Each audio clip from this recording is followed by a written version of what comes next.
I'm going to say a little bit about the Arctic.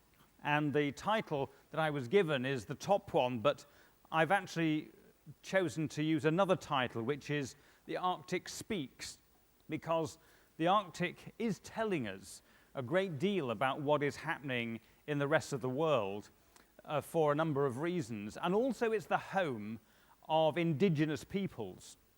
We have the Inuit, and we have nomadic tribes in northern Russia and Scandinavia, the Sami, the Evenki, many other tribes.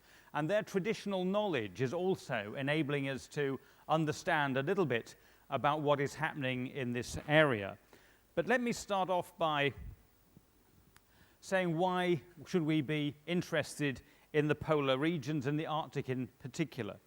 First of all, we talk about our planet warming in the tropics. There's a net radiation balance there, and in the Arctic we have a negative balance, and of course the whole of the atmospheric engine of our planet is to do with the distribution or the redistribution of heat and mass and momentum around the planet, taking that from the tropic and equatorial areas to the poles. So if our planet is heating more, then we're going to see more of that energy being transferred to the polar regions, and what we're seeing that there is, I hope, what I will be able to say a little bit about later. But also, unlike the tropics and equatorial areas, the systems in the Arctic regions, while still complex, are much more simple. We don't have tropical vegetation. We don't have some of the bio-interactions that go on. So we can see some of the effects of climate change in a much more dramatic fashion. And also I should say, of course, that the Arctic and the polar regions generally are important because, of course, they also have an effect on us in other parts of the world.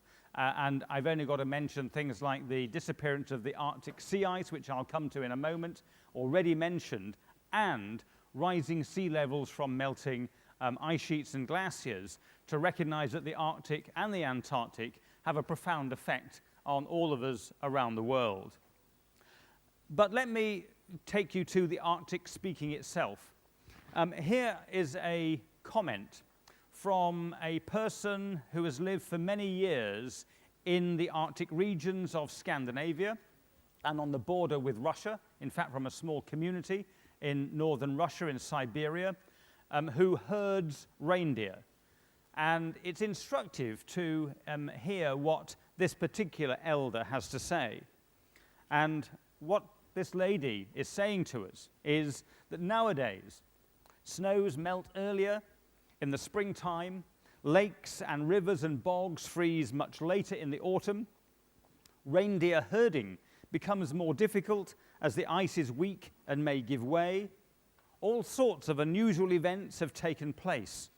Occasionally, during the winter, it rains. We never expected this. We could not be ready for this.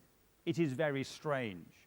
Here is somebody who is part of a community and a society who for generations have lived close to the land. Their traditional knowledge has been built up over many centuries. And here they are telling us that now things in their experience are changing.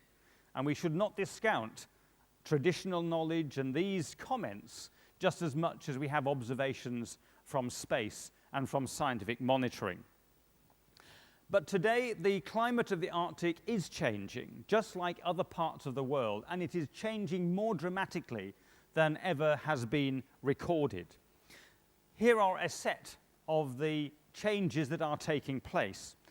We know that temperatures on land and in the sea are rising. Ice sheets, sea ice, and permafrost and glaciers are all feeling the impacts of global warming.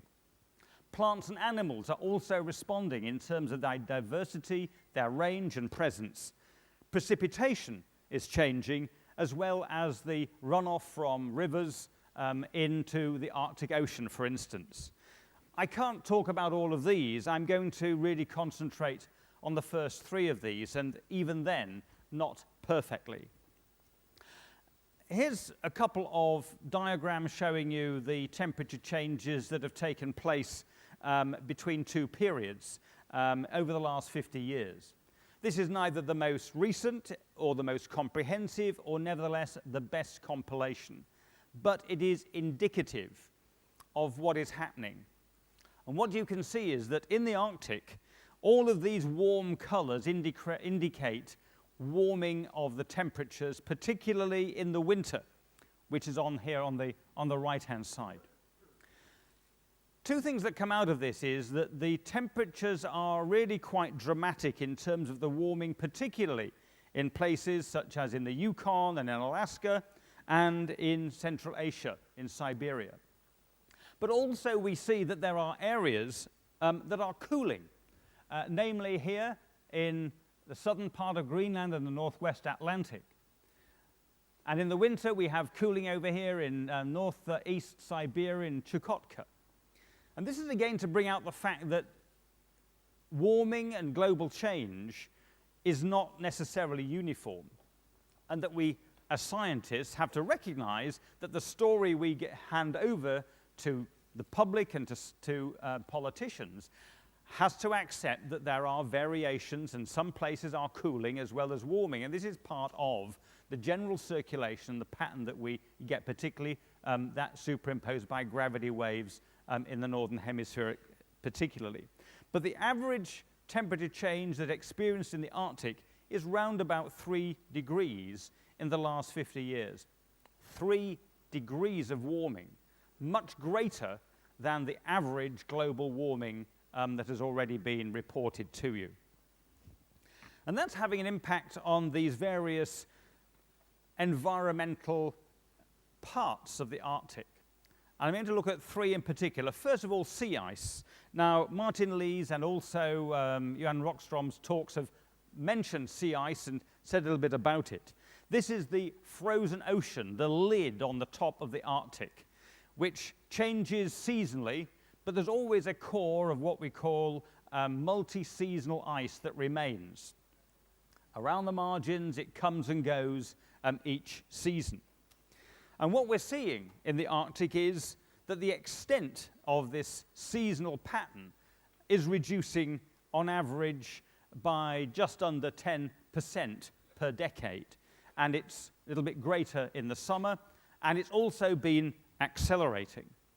If we look at the sea ice extent over the last 30 to 40 years, we can see the reduction that has gone on.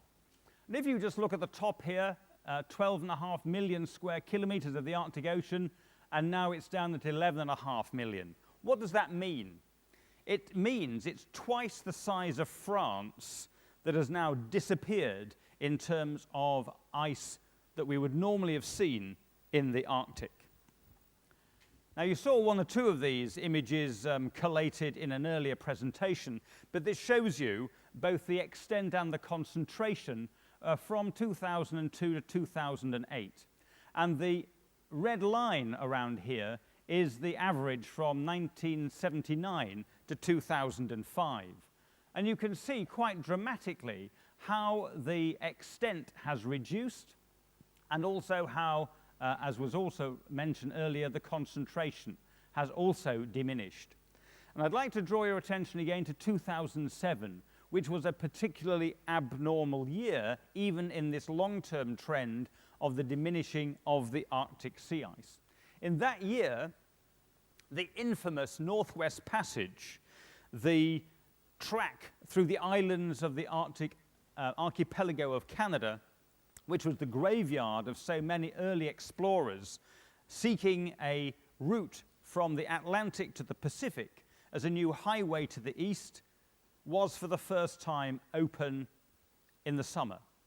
And here you have a comment from the Norsk Polar Institute, and here indeed is the passage that became open in 2007.